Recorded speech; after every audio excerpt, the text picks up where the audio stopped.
Hello, hello. Welcome to CTN Media.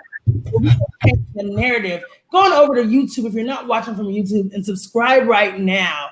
And don't forget, share this with a friend. This is conversation for the community and by the community. We're excited to talk with you. So do me a favor, ring the bell and keep supporting independent Black media. We are entering season 4, episode 2, and you are tuned into none other than 7 Generations Black. Those of you just now tuning in, share this out on your network before we get going. Welcome, welcome, welcome. 7 Generations Black is a podcast powered to equip and inform you, clear your lens, and present you with a new perspective. With Theo E.J. Wilson, H. Soul, Lethal, Jice Johnson, and I'm your host, Shay J. We are 7 Generations Black. Those of you just now tuning in, you know what it is. We're going to have some real conversation. And you know, at any time, it can get, there we go. It is some unbought and unbossed perspective. So get ready. Today's topic, we are going to dig into the Black agenda under a new administration. What does it need to look like? The Black agenda under a new administration, what does it need to look like? I'm going to hit you with a red pill alert. This is your last chance. After this, there's no turning back. This is your opportunity to stop listening and tune out. Now, if you do, the story ends, and you can wake up in your bed and believe whatever it is you want to believe. However, if you take the 7 Generations red pill, you stay here with us in a liberatory discussion, and we show you just how deep the rabbit hole goes. Now, of course, the option, it's yours. Welcome to 7 Generations Black. Those of you tuning in, we're going to have some great conversation. I want to introduce you again to my amazing panel. My guy from Shop Talk Live, Theo E.J. Wilson. The Honorable Protector Initiative, the one and only Lethal with the cold t-shirt game. I got it. Can somebody read that to me? You know my eyes are bad. I got thick skin due to the lashes my ancestors endured. Ooh, we'll come through. The Righteous Rage Institute on the road, covering the streets from Denver to Arizona, H. Soul. The Black Business Initiative, Jice Johnson, rocking the Black Excellence sweatshirts. Tell them where they can get that sweatshirt, Jice. They can get that at shopbbi.com. Oh. Shameless plug. Shameless plug, shopbbi.com. Go ahead and check out your merchandise. Again, make sure you subscribe, like, and share. This is Community Conversations. We're 7 Generations Black. Welcome to season 4, episode 2. We're just going to get right in there. We know what's happening tomorrow. Tomorrow is an inauguration. And so I know a lot of emotions have came up, conversation has came up, but most of all, we're going to look at it through a 7 generational lens, what we need to do as a 7 generational lens, as a Black people and as a community. So let's go ahead and talk about it. With a transition of power looming over the country and a truly ambitious and aggressive policy agenda for the first 100 days of the incoming administration, what are some of the things that the Black community should be paying attention to and looking for in our bid to hold them accountable, these administrators that we have put in power? It's time to talk. How do we hold them accountable? What do we do in these first 100 days? What are we looking for? What are we watching for? Make sure you guys are going ahead, chime in the comments. We want to have engaging conversation because us as a community, we have to come together. Let's go ahead and jump into the conversation. Jice, I know during the election season, you know, you have a lot of different opinions, and I think you have some great conversation points on what are we even doing as a community. And before we go deep into what the first 100 days look like, I know we've really struggled with what a Black agenda is and what the Black agenda really looks like. So when we talk about a Black agenda under the new administration, what are even some key components that we need to see in this Black agenda? Well, the first question is there a Black agenda? Not that's been given by the administration. I mean, there's a lift every voice, but is there a Black agenda? Is there a Black agenda? I think that's a real question. I think the way that the Biden-Harris campaign kind of put out what they were looking to do, they have dubbed their Lift Every Voice as their Black agenda. When you go to their website, you go to joebiden.com/Black America. So I would assert that this is the address to the Black community around what he's intending to do. And don't see anything in here that's specific to the Black community. So, you know, I could go down some of the things that are in here. Like, I think it's really interesting. Like, first of all, I think we hear things like he has a Lift Every Voice plan, so people assume he has a Black agenda, so people kind of just roll with that. Like, yes, there is one. He is going to do something for Black people. And then you start reading it. And I think that's the hard part for us, is that we actually have to start digging in and we have to start reading it. And on his website, you know, he has several other links. So I haven't even finished reading all of it, because I've gone into some of the other links trying to understand where the actual help for the Black community comes into play within his agenda. And I'm struggling to find that. And so, you know, he talks about some of the things. Let me start with this. It sounds real good. It talks about advancing economic mobility. It talks about expanding access to education, tackling racial inequality, investments in health disparities, strengthening America's commitment to justice, the right vote, the right to equal protection, and environmental justice. And so it's like, it sounds really good. Like, it sounds like it's a very holistic plan that is out there to, you know, really reach the masses of the Black community and pull ups from the depths of these, you know, disparities and misjustices, right? And it's like, okay, so then what happens after that? So, you know, I started reading through here, and to me, it just kind of gets worse and worse. Let's start with ensuring equal access to credit and capital. So he kind of talks about what the you know, disparities are inside of his agenda. And then the solutions to this is to double funding for the state small business credit initiative, and to expand new markets tax credits, and to improve and expand small business administration of the SBA's programs. This is what he is looking to do in terms of increasing access to credit and funding for small businesses. And so, you know, the first thing is like, what is the state small business credit initiative? Well, basically, first of all, this sounds like an extension of the Obama-Biden administration, which I think most Black people, some Black people, a lot of well-educated Black people can recognize was not helpful to the Black community by and large, right? So under all of these initiatives, he keeps referring back to what he did with the Obama-Biden administration, which to me sounds like he's going to expand the Obama-Biden administration policies, which we also know, if you are paying attention and following along with what's happening, bringing on his cabinet members and his administrative members, like a lot of these people are coming back from the Obama administration. But that being said, the state small business credit initiative, if you actually go and take a look at what they did, they put out all this money to states so that states could put out money to small businesses. But then they did not have a breakdown in their report based on race. So they had a breakdown in their report based on size of businesses, based on income of businesses, and I think based on there was one other factor that they put in there, but not based on race. So it makes it very ambiguous to determine whether or not this is something that actually helps Black businesses access capital or funding, because based off of the current numbers, we know that Black businesses still do not access funding. So you're expanding a program that we cannot actually determine had any benefit for the Black community when you first rolled it out. Right. And there's nothing in the language that states that in this second rollout or the expansion of this program that it's going to actually benefit the Black community. So it's listed under expansion of access to capital, but there's nothing in the actual language that is specific to the Black community. Lord have mercy.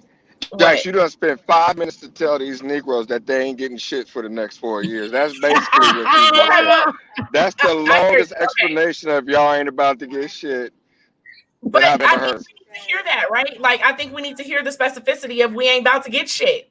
I hear you.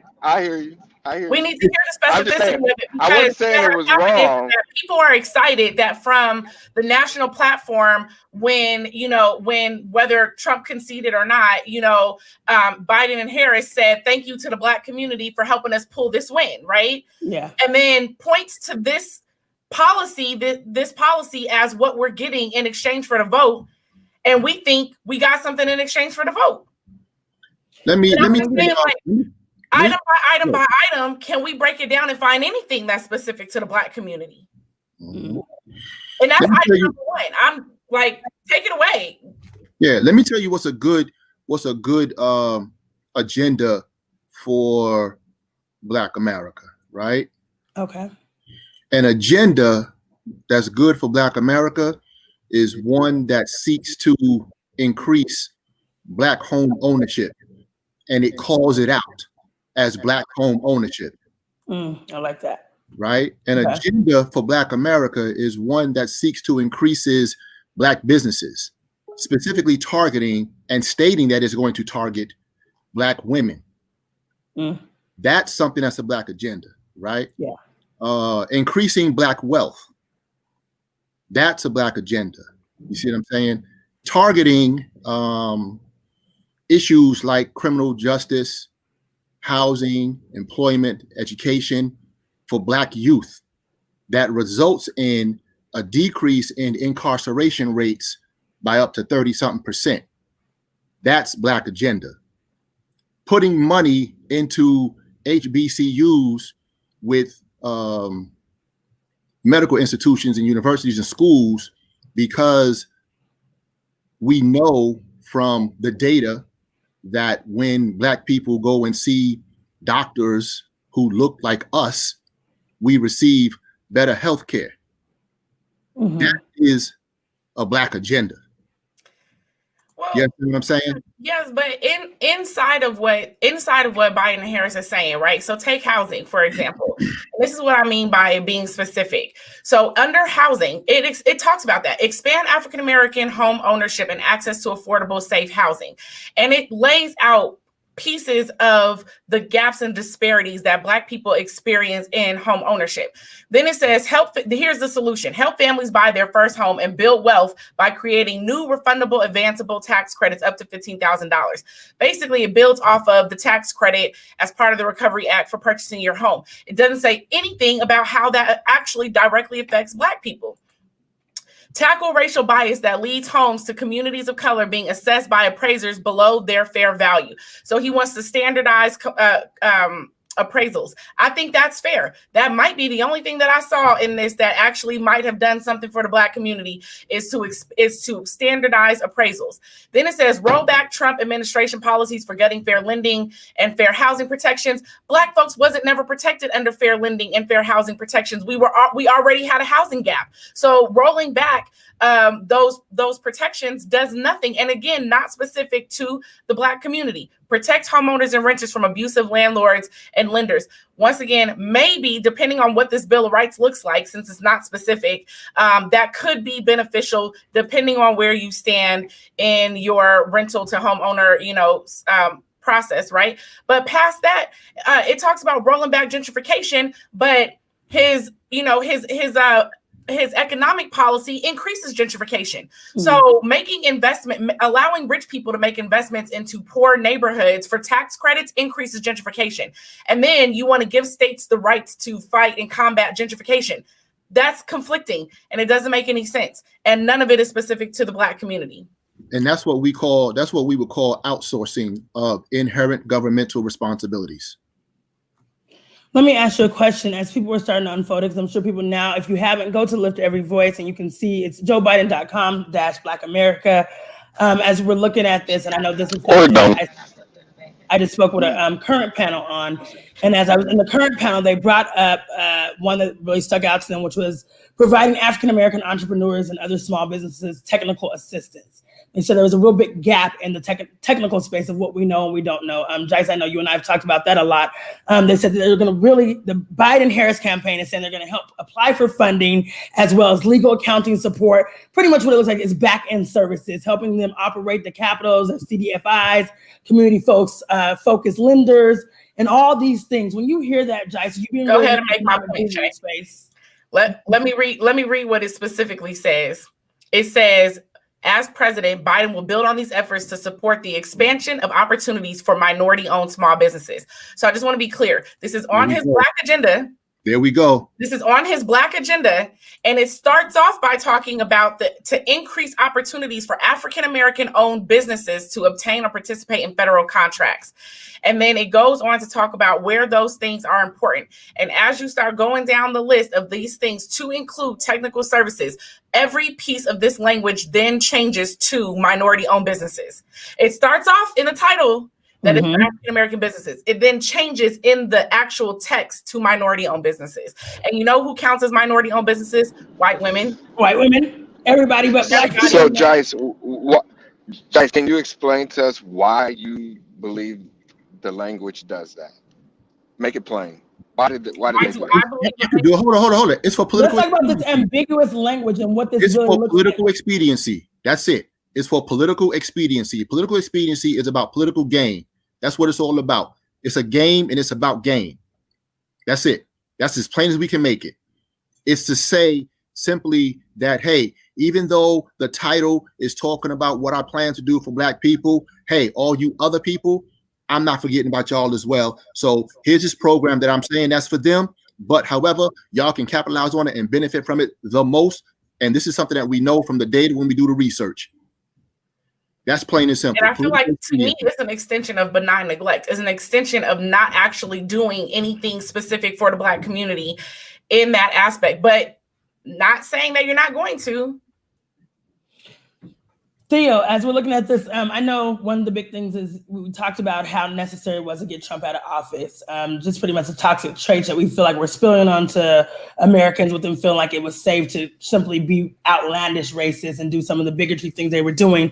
When you look at the Lift Every Voice and look at what Biden plans to do in coming in office for African Americans, is this enough? What do we do? How do we even begin to say we're going to still hold them accountable to something? What does that look like now as somebody that really made sure we got Trump out of office? It beats the shit out of Trump's platinum plan, to tell you that. He was like, everybody gets a Kanye album. And that's what we're going to do. So no, here's what I think. I think that when they fail to serve the Black community, it'll show up within the first 2 years, and then we'll put their ass on the ballot in 2022. Like, I think that police brutality is not going to stop. Negroes still going to get killed. There's still going to be disparities, especially when the smoke clears from all the COVID collapses. And then we're going to look at these people in office like, so, motherfuckers, remember all that Lift Every Voice talk? So this is how it's not working. And then you have, with that said, the people in the House of the two major political parties, because I know there's like 12 of them, of the two major political parties, it's just the liberals are more inclined to listen and pay lip service, and that lip service changes the national dialogue in our favor. So it's a game of inches. Everybody was like, let's not vote for these niggas until they promise us reparations. I don't know how logical that is, specifically because that's not going to fucking happen, but somebody will be president. So what I feel is that let them fail. Let them fail while this next 2 years, this election cycle is up on it. And then we'll really have something to skewer their ass and hold their feet to the fire for when it comes to the next election cycle. But I know they're going to fail. I know they are. What the benefit of them being in office is, of the two sides, their denial complex around racism in this country is slightly lower, and therefore that game of inches is more advantageous to Black folks. But I know that nothing's going to, we've been through this before. No. It don't even need to be said. But when that voting shit comes up, they're going to have to pander and crip walk to us again, and they're going to have to breathe down Stacey Abrams' neck again to make some Black girl magic shit happen in the South. And when that time comes, their failure, which I'm looking forward to in this respect, will be something that will give them leverage, that will give us leverage over them, so that we can actually get some specific shit done. That's how I see it. I appreciate that perspective. I see you shaking your head, Lethal. I want to know what we're thinking. What do we do as a community in the first 2 years while we're watching them fail, while we're watching a system work for who it was built for? What are we doing as a community? What's our move? Listen, white male dominance in this society always finds a way to rise to the top. Notice I did not say white male conservative dominance. I did not say white male liberal dominance. I said white male dominance. In order for there to be white male dominance, right, while you have a system of two major parties, right? There has to be some sort of quote unquote understanding, unwritten agreement, etc., in existence, right? And I say that because when you look back at least over the last 50 years, right, which is, we can call that modern history, right? If we really want to take a look at it, we can go back to the 1876 compromise where they sold us out. You dig what I'm saying? So you have 145 years you can look at, or you have 50-something years you can look at, right? Mm-hmm. One political party or one persuasion, right, has not been in control the whole time. It's flip-flopped. You understand what I'm saying? And yet and still, even though there's been this flip-flopping, right, we are still saying the same things in 2021 that we said in 2016, 2012, 2008, 2004, 2000, 1996, 1992, 1988, 1984, 1980, 1976, 1972. You get where I'm going with it? Yeah. I think I might. We are still literally saying the same thing, right? And here's the thing that I think we need to understand, right? We can't hold them accountable to a Black agenda because as Black people, we're not even united. There we go. So how do you have a Black agenda, right, from a politician, right, when politically we're disconnected and disjointed as a people? How do you have a Black agenda, right, that impacts and benefits our community economically, right, when economically we're disconnected and disjointed? When we talk about police brutality, there is a segment in our community, if you go back to 1992, 1994 with Bill Clinton, who were responsible for helping and initiating the Clinton crime bill get passed. You understand what I'm saying? Our own people helped lobby for that. You understand what I'm saying? And our own elected Congressional Black Caucus sold us out to get that passed. So how in the world can we possibly hold anybody at any level, local, state, federal, tribal, accountable to anything when we as a people have consistently been disconnected, disjointed, and quite frankly, have sold each other out? I'll wait for the answer. But here's the thing. We all gonna die. This is what it is. We're all gonna die. Have been politically disjointed. I don't think we've been politically disjointed because politically we vote Democrat down the line. So from a political party, there's a political party that represents the Black community, or there's a political party that the Black community supports, is rather what I should say. And so I think from that perspective, you know, we have political alignment, right? What we don't have is an agreement with enough of us, because I think across the board, it doesn't take all of us. Like, we'll never get 100% of Black folks on nothing. So but I do believe that if we were to get, 10%, 15% of Black folks to hold the line, I think that we could push them to support a Black agenda. And quite frankly, what is worse than this is that this Black agenda does not look or appear to have consulted with any of the Black agendas that are out there that are being presented by Black-led groups. So there are Black agendas that are doing that. ADOS 101 has a Black agenda on there, whether or not you are for ADOS or not. FBA has a Black agenda. The Black Caucus has a Black agenda, which I really ain't for the Black Caucus, but my point is that there are Black-led organizations that have Black agendas out there, and this does not even align with those. So where did they come up with these things that the Black community needs in ways that we're actually going to support the Black community? It sounds like they went to city.com and looked at their study and copy and paste came up with something, from that. Those of you just now tuning in, make sure you share this out on your network. Remember to keep supporting independent Black media. Go ahead and ring the bell. Show us some love. If you're not over on our YouTube channel, go over to YouTube and subscribe to CTN Media, where we are controlling, cultivating, and creating the narrative. This is a conversation. We're on season 2 right now, talking about the Black agenda under a new administration. What does it look like? I think we're coming to a point where we're really starting to understand what is even the Black agenda. We haven't had one, and we know with this new administration in, we might not have much to look but forward to. that's the part that we have to stop saying is we do have Black agendas. There are widespread Black agendas. But there are spaces in those Black agendas that overlap. So even if we don't have one agenda that we agree on, there are several places where those agendas overlap. And it's not even that he's not touching on the right types of points. It's that those points are not specific to aiding in the Black community. So, and Jice, to that point, how do we get to a space, Jice, in that perspective? Because there are multiple Black agendas. Even Diddy's Black Party put out a Black agenda. Ice Cube said at the table, there's all these Black agendas. But like you said, we have more things in common than we do really that are separate.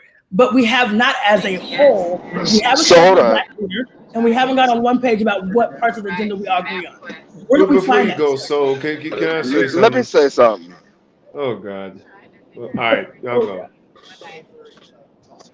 Here's the thing, and this is the part that I think is frustrating. I think Lethal was really hitting on this. This whole thing about holding their feet to the fire, just give them 2 more years, 4 more years, 6 more years, 8 more years, 12 more years, 16 more years.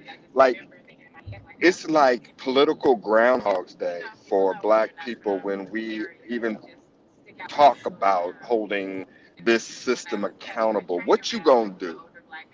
What you gonna do? First of all, you know when we made the most political and social gains in this country? You know when that happened? When they murdered Martin Luther King Jr. and we set 60 plus of their cities on fire and they didn't know what the hell they did. They thought they were about to lose America.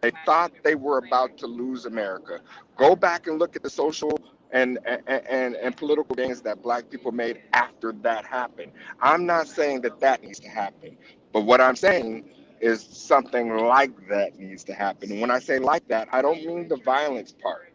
But what would happen if Black people picked 15 cities and did something like what I would call a rolling blackout, which means let's pick Atlanta, let's pick Detroit, let's pick LA, let's pick these different cities or even these different companies. And if the Black agenda doesn't get pushed forward, like was basically laid out with Brother Lethal, if these gaps aren't closed, then guess what? We are going to completely, the deltas, the alphas, the omegas, all whatever, hyphy Greek groups we can get together, all the whatever, the boule, whatever group you're part of, you agree to be a part of the rolling blackouts, and we shut each city down. Watch then what happens, because the truth of the matter is y'all can go to this website and y'all can look through the finer points, but I just saved y'all half an hour's worth of y'all's time. Let me give you the cliff notes. They ain't gonna do shit. That's the cliff notes part. But Jice gave you the receipts. I just gave you the cliff notes. They ain't gonna do a damn thing. So the question is really, what are Black people gonna do? What we gonna do? Well, that's what I said. Like, there's no talk about outrage. What we gonna do? Right. We should not be waiting 2 years for nothing. Like, immediately, I want to understand. I cannot, I'm mentally, I guess I kind of do, but like my heart cannot understand how Black people are not outraged by the fact that we put this administration in and there is nothing at all. Like, and then not just put this administration in, gave them the Senate. But do we really think that the majority of Black people that are voting, that are voting Democrat, thinks that there's nothing at all? Don't you think when they seen this plan that they found hope in this plan? Because everybody is not knowledgeable under ambiguous policy and what it looks like to see fluffed up things and see the words that spark you. That's not what it is. How do we start breaking it down for those people who are seeing the plan and they're like, this plan is great for us? Yeah, most Black people ain't seen that plan, nor will they go look at it. The issue is that most Black people are just happy that that Trump is not in power. We are so, brothers is out doing the hyphy shuffle. We doing we looking like the end scene in The Wiz, because we really think that we've made it. But the truth of the matter is listen, look, Jice, go ahead and finish explaining that shit. I really want to hear what Theo's perspective was in this. Again, you guys are tuning in to 7 Generations Black. You know, this panel is all about giving you different perspectives and really digging in and how we can look at this as a community and start to form a community so we can have some like-mindedness. I'm really talking about the trappings of the ambiguous and non-specific policy and language and what it looks like in the Lift Every Voice initiative, what that really looks like for our community. Is that really what it's, wait a minute, is that really what it's called? It's really called the Lift the Voice initiative? Yes, Lift Every Voice. Lift Every Voice. Sweet baby Jesus. Listen, this is all Biden has to do to win another 4 years. All he has to do is serve a vat of fried chicken at the inauguration, do the Hollywood shuffle. This is all he got to do to win 4. I'm telling you, this is it. And then let him play the saxophone with Lift Every Voice and sing, and it's a wrap. Black folks will be under wraps for 8 years. I guarantee you. I just gave you the out right there. But because I feel like you're not wrong. Like, even if that, like, honestly, if you are tuning in live, I'm going to ask you to hit the thumbs up, hit the like, and hit the share. Because when we say that Black folks are not going to go onto this website and read what is actually in the policy, read what is actually in store, read what you exchange your vote for, the reason why is because we don't sit down and we don't do that type of reading. We just don't. And I love Black folks. And I love when I hear folks talk about reading clubs, and then I see we trying to read all the, Terry McMillans and the Omar Tyrees and the whoever else is popular today. It's like we're not reading the information that actually affects our day-to-day lives, but we will go out and march for it. We will complain about it. We will podcast on it. We will do all types of things, right? But what we're not doing right now is we're not sharing out information where we can get on and we can dissect what it is that we're actually talking about. Because when we talk about intergenerational wealth or intergenerational lens, what are we going to do to set up the next 7 generations? Like, I wholeheartedly disagree with Theo's point of waiting 2 years or waiting any amount of years, because 1 year turns into the next year, turns into the next year, turns into the next year, turns into the next year. And just like you said, we'll have lost a decade under this bullshit and have not advanced us any further. Theo's daughter will be 10 years old by the time we start talking once again about how we need to start cultivating a Black agenda, cultivating political, our politicians that can actually do what we want. We will be waiting a decade before we start thinking about that's not what I said. All right, Theo, let me hear. Don't take it out of context, Theo. Please. I'm sorry, I love you. Don't take what I said out of context. No, yeah, Theo, I really want to hear that's what they say. because there is a community that has expectations for their local elected officials.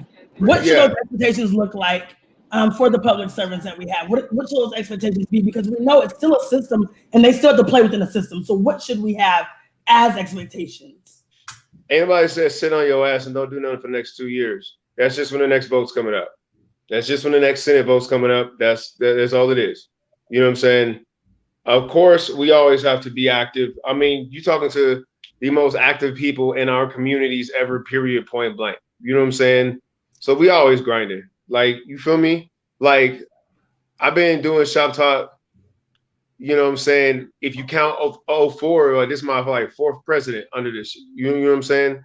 So it's like, I have Republicans, Democrats.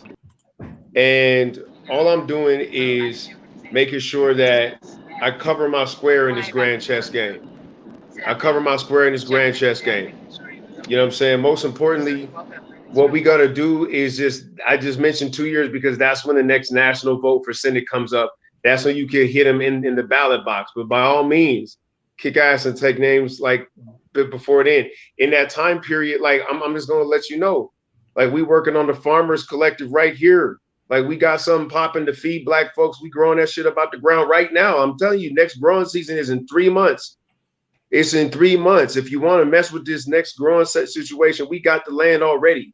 You know what I'm saying? Like, we got the seeds. We finna have the freaking, like, literal animals there. We finna be able to feed us, like, before the year is out.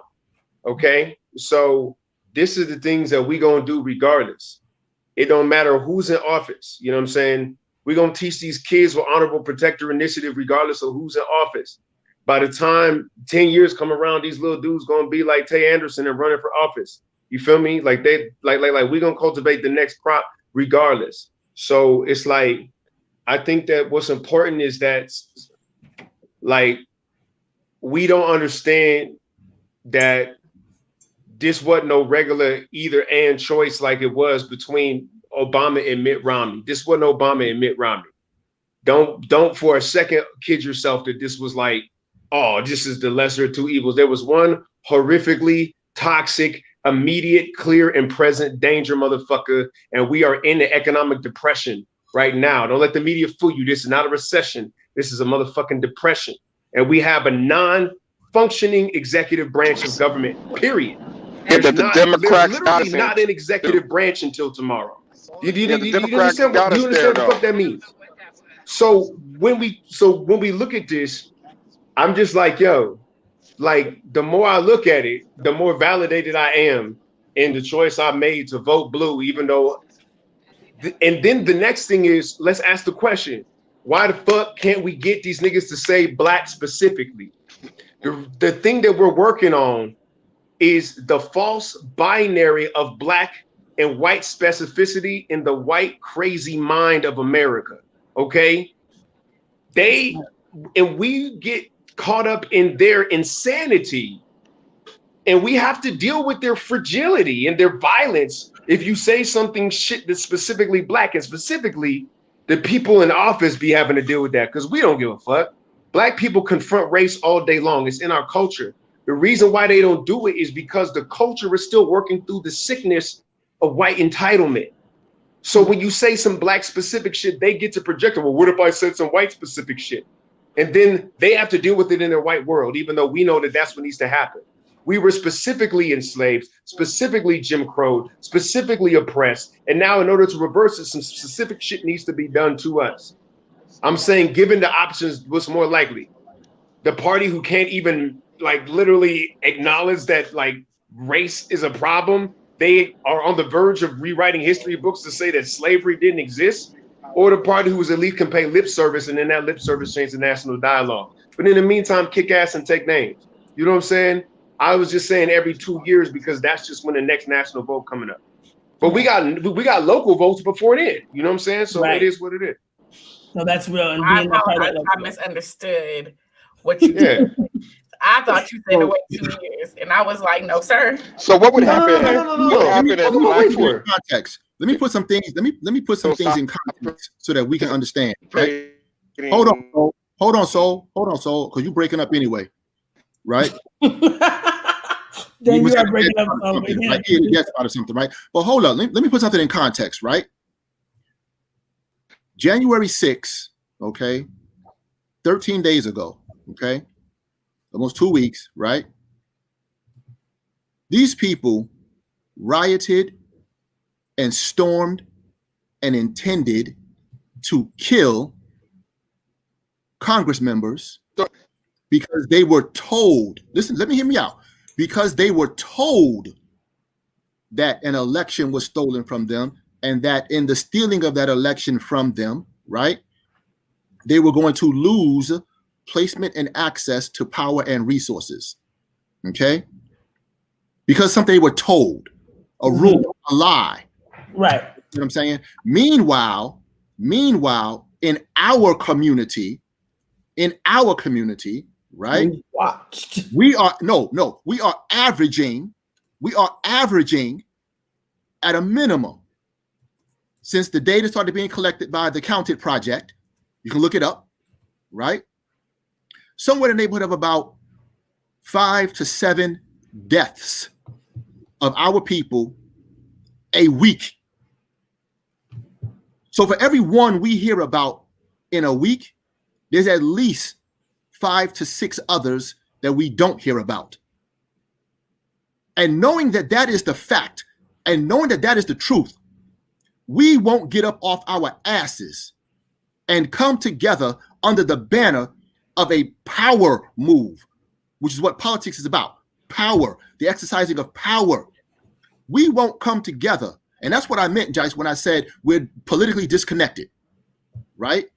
We won't come together under the banner of a strong ass power move, hurting this society, this white male dominated, sensitive ass, fragile fucking society, economically.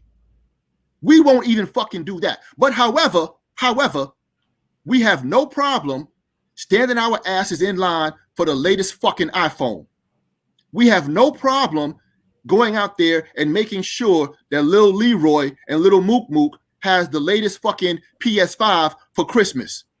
We have no problem making sure that they get the latest Xbox. We have no problem making sure that they can spend all their fucking time and days and whatnot staying up to what's going on out here trending in fucking Instagram and TikTok and all this other crazy dumb shit. And we can do the busting it or whatever the fuck that dumbass challenge is called.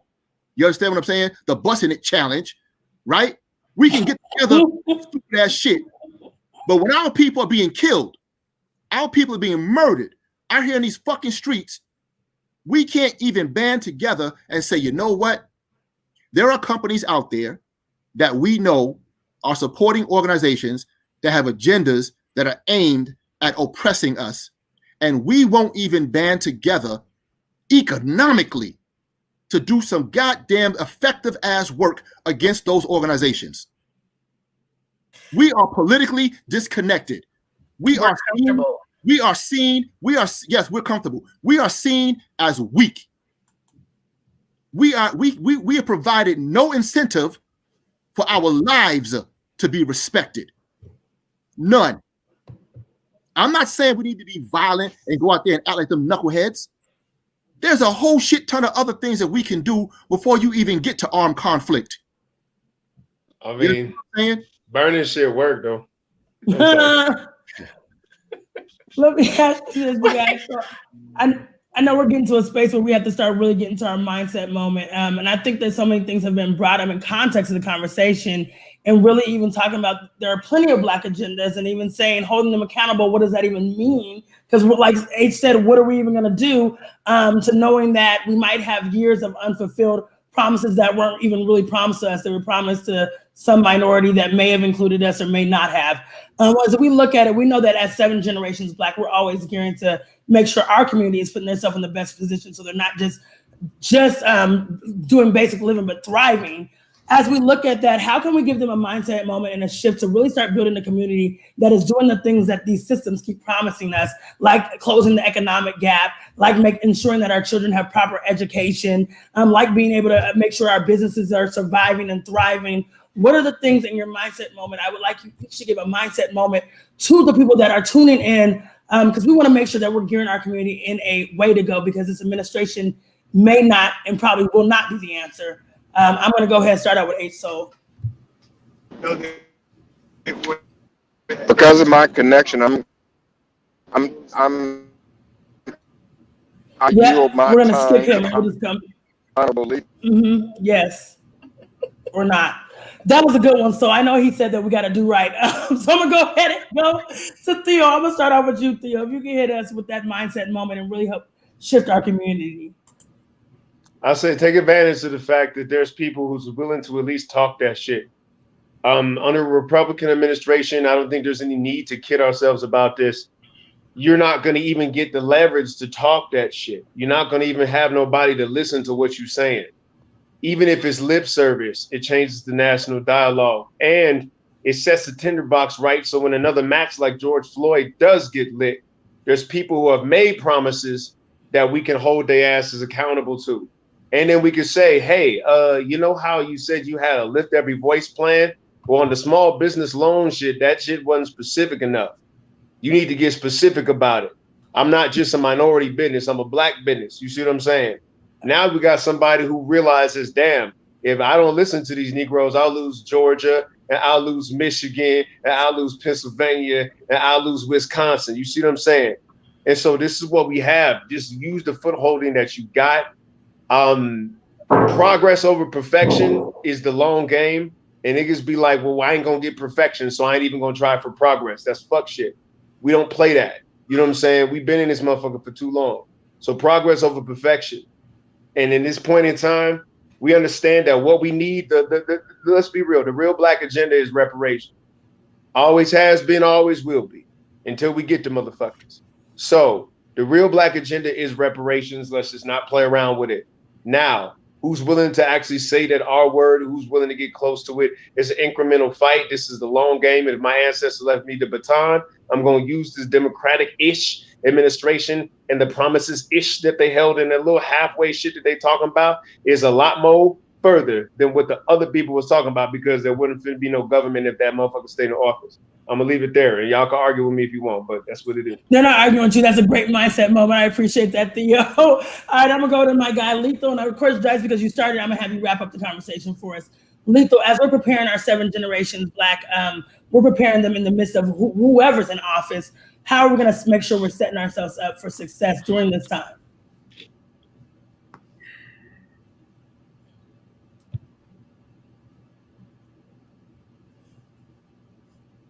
Oh no.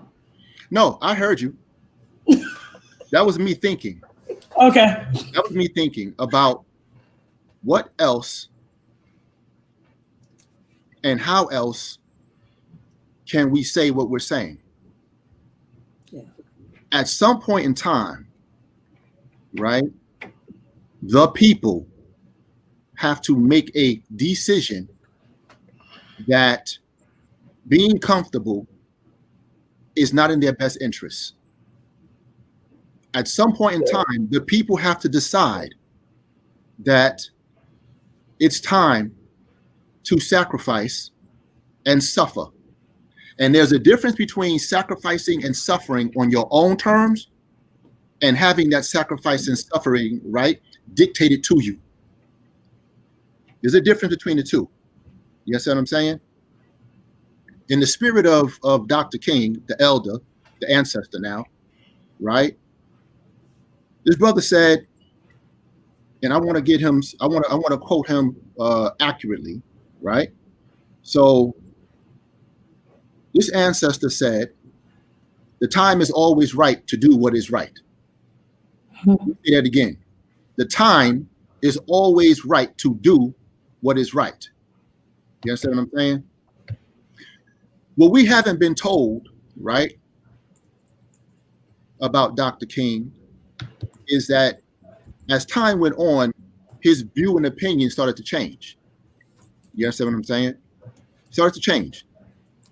In May and in November of 1967, May, he was actually inside his church down in Atlanta, Ebenezer. And then in November, he was on a television interview. And what he said was, that dream that I had that day has turned into a nightmare. Yeah. And what he said was that dream was full of superficial optimism. Superficial is another word for fake. And optimism is another word for hope. So what he was basically saying was his dream was full of fake hope. That's Dr. King's words.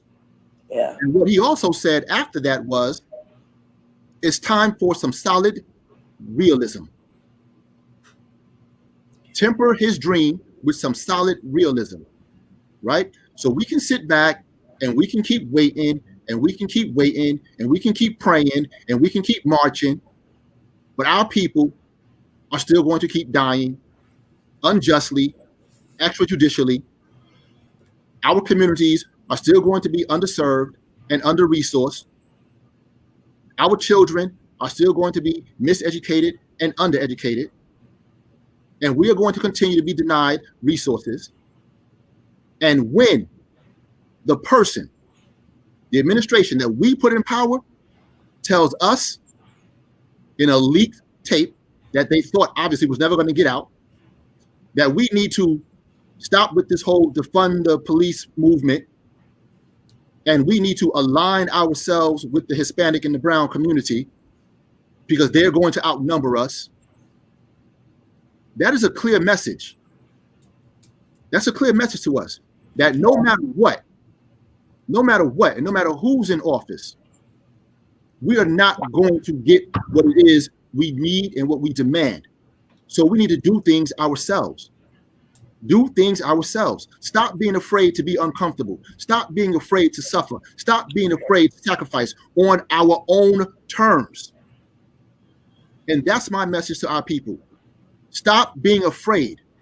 Stand up and take some pride or stop calling ourselves kings and queens. Woo. Trigger. I read the red pill alert, so it's okay. We appreciate that, Lethal. Jice, Don't call yourself king or queen no more. No more. You better get your life. Leave that alone if you can. Oh, goodness, that hurt. Yeah, that did, right? And I think that's the beauty of 7 Generations Black. This is a moment really for our community to look at some perspectives, look at where we've come from and where we're going.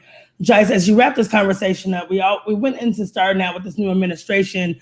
What do we have to look forward to? How should we hold them accountable? And really just steering the conversation about what do we do in this next, not just 100 days, but the 4 years he might be in office, the plus, or whatever that looks like. How do we gear our community to not just survive, but to thrive? And we know we're meeting people where they're at. We have people that they can't even worry about the PPP loan because they're not even banked. We have people that can't worry about housing because they're unhoused neighbors. We have people that can't worry about education because their students don't have the tools at home to probably get online and be a part of the education system. So there are people in so many different sectors. How do we prepare our culture for the next step and our people to really move forward and really look at it through a 7 generational lens? Yeah, I think we have to start. I mean, first of all, we have to start thinking in a 7 generational lens. For me, as much as I do things for myself because of my passions and my convictions and, where my spirit is at, I also never lose sight of what this means for my children's children, right? And when I think about that, I promise you on some of the days that I'm tired or I don't feel like it, those are quite literally the things that get me up and going, because I think that this is the time and the opportunity. We talk often about our ancestors, and I think we have to recognize that at some point we will be the ancestors, right? And it's like, will our future generations, will those of us that are doing what we're doing, a generation from now, will they be able to look back at what we did and know that we moved the needle forward? And I think what has happened is that the social aspect has been moved forward enough to make us get complacent. And so while we recognize that, yes, we are being killed in the streets, while we recognize that, yes, we don't have equal opportunity, the opportunities that we are currently afforded so often feels like we're so grateful for those. And we take it with such an indignation, right? It's like, we have this indignant spirit of, I'm excellent, I'm a king, I'm a queen, I'm a diva, I'm a whatever, right? I'm all these things, but it's for self. And so one of the things that I feel like has been sucked out of us is that spirit of community. So when we keep talking about unity, why that doesn't resonate, it sounds good, but it doesn't resonate because so much of the actions that we spend day in and day out are really just to the benefit of self. And when they're only to the benefit of ourselves, and then we feel like everything that we have is for us, we cannot think about what we need to give up, how we need to unify, what we need to do for our future generations. I said this a long time ago. I don't remember if I said it here or just in some other place that I was talking, but when I used to sell life insurance, one of the most disheartening thing was, and it only happened in the Black community, I sold life insurance to white people, Hispanic people, and Asian people, and maybe a couple Arabs, but mostly white people, Asian people, Hispanic people, and Black people. And Black people were the only people who asked me, why does my family need to have money when I die? That was the question. Why do I need to buy this life insurance policy so that when I die, I'm leaving them something? Wow. That mentality is the mentality of why we struggle to think about what we need to do as a collective and how we need to collectively leverage our power. And so we have to begin to shift that mindset in every aspect by holding each other accountable to the collective, to know that our individual actions actually affect the whole, and that enough of us, it takes a portion of us, it takes enough of us to shift that in order to make an advance. So, I think we have to organize I think we need to, reinstill that value of community inside of us as individuals. We have to, if you are listening, you have to take that value with you. And then you can't just talk about it when it's convenient. You can't just talk about it when you're in a circle of people who are also talking about it. You have to live out that value even when it's tough. You have to live out that value when you go to work. You have to live out that value inside of your home and in all the other places that you touch. so that value can really spread, because it doesn't have to spread to all of us. It just needs to spread to enough of us to move the needle forward. Wow. I hope you guys have enjoyed this conversation as much as I have. There's so many steps in this puzzle that we're really trying to figure out as we go on. And remember that it's never too late to start over. It's never too late to educate yourself. It's never too late to gain knowledge. And it's never too late to be a part of this podcast. Make sure you tune in each and every Tuesday, where we're having Takeover Tuesday with our unbought and unbiased perspectives with my amazing cast, 7 Generations Black. We'll be back here next Tuesday at 4 p.m. Mountain Standard Time. Remember, family, you got to keep hustling hard for your 7 Generations Black.